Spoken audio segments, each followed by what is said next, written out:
ফজরটাও তুলে দিতে পারবে। 5 ওয়াক্ত নামাজও যদি প্রতিদিন পড়ো তাইলেও একদিন মরে যাইবা, আর প্রতিদিন নাফরমানি করলেও মরেই যাইবা।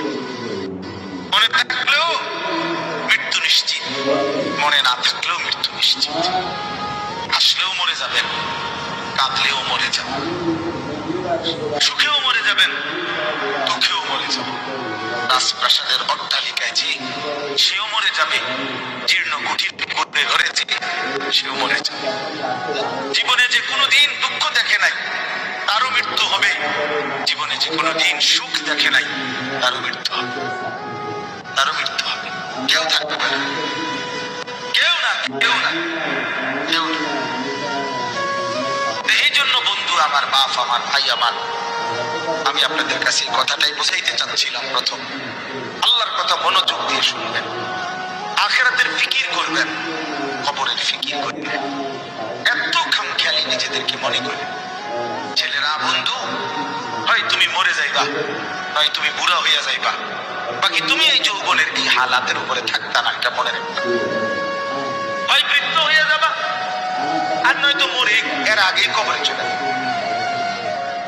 বিশ্ববিখ্যাত বুজুর্গ হাসান বসরি রাহমাতুল্লাহি আলাইহি তিনি বলতেন, ইয়া মাশারাশ শাবাব ইন্নাজ যারআ কাদ তুদরিকুল আহাতু ক্বাবলা আন ইয়াবলুগা। তিনি যুবক দেখলে বলতেন, যুবক মনে রাখো, সব ফুল সব ফল পরিপক্ক হয় না, পাকে না, এর আগে চলে যায়। এটা উনি বলতেন, এর আগে কি চলে যায়। একটি গাছের, আম গাছের যতগুলো মুকুল বের হয়, বই মুকুল, এই সবগুলোই তো আম হয়, বলেন না? বলো যুবক ভাই, বলো না, সব আম হয় না। সবগুলো ছোট আম যে কয়টা হয়, এই সবগুলোই কি বড় হইয়া পাকে? ঝরেই যায়, ফুল ঝরে যায় বেশি। ছোট ছোট আম এগুলো ঝরে যায় বেশি, টিকে অল্প কয়টা। তো তিনি বলতেন যে ঝরে যায় বেশি। কিশোর, তরুণ, যুবক এই অবস্থাতেই ঝরে যায় বেশি, মরে যায়। এই কোরআন শরীফের আয়াতও তো আল্লাহ এটা বলছে, অবিনকুম মান ইয়াতাওয়াফা।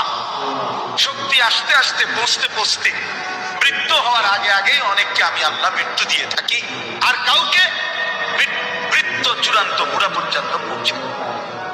এই গত 3-4 এক সপ্তাহ হয় নাই, এক সপ্তাহ হবে, আমার আপন মামি মারা গেছে, আমার বড় মামি।